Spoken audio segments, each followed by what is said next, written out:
जीवों का विकास एक ही जीव से हुआ है। कई सारे प्रमाण देते हुए एक प्रमाण योजक कड़ी से प्रमाण, इनमें जैसे विषाणु विषाणु वैसे जीव होते हैं, ना तो यह सजीव होते हैं न निर्जीव होते हैं।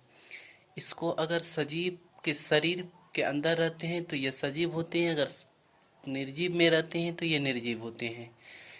इसे न तो पूर्णतः सजीव कहा जाता है न निर्जीव कहा जाते हैं। तो ये बीच वाली स्थिति में है। उसके बाद युगलिना युगलिना पौधा और जंतु के बीच की कड़ी की है। युगलिना जब होते हैं, इसमें रात के समय यह समुद्र के अंदर केमिकल को खाते हैं। उसके बाद दिन जब सुबह सूर्यास्त हो जाते हैं तो इसके अंदर क्लोरोफिल पाए जाते हैं, जो क्लोरोफिल के से अपने भोजन तैयार करते हैं। तो पौधे का भी गुण होते हैं और जंतु का भी गुण होते हैं युगलिना में। उसके बाद नियोपिलाइना, इस संघ को मोलस्का तथा एनेडा के बीच की कड़ी माने जाते हैं। उसके बाद आते हैं पेरीपेटस। पेरीपेटस संघ जो होते हैं आर्थ्रोपोडा संघ तथा एनालिडा संघ की बीच की कड़ी माने जाते हैं। उसके बाद आते हैं बैगलेलोग्निसस,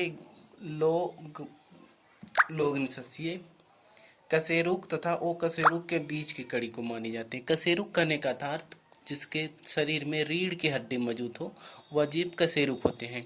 और ओ कशेरुक कहने का मतलब जिसके शरीर में रीढ़ की हड्डी अनुपस्थित हो या बौन हो ही नहीं, जैसे कि केचुआ वगैरह आप लोग देखे होंगे, उसमें बौन अनुपस्थित होते हैं।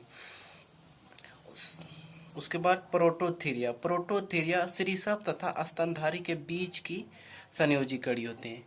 प्रोटोथीरिया सरीसृप मतलब जो जीव रेंग के चलते हैं, सांप वगैरह होते हैं वो रेंग के चलते हैं। उसके बाद स्तनधारी जीव। स्तनधारी जीव वैसे जीव जो अपने बच्चे को दूध पिलाते हो। तो इसके बीच में एक प्रोटोथीरिया वर्ग आते हैं।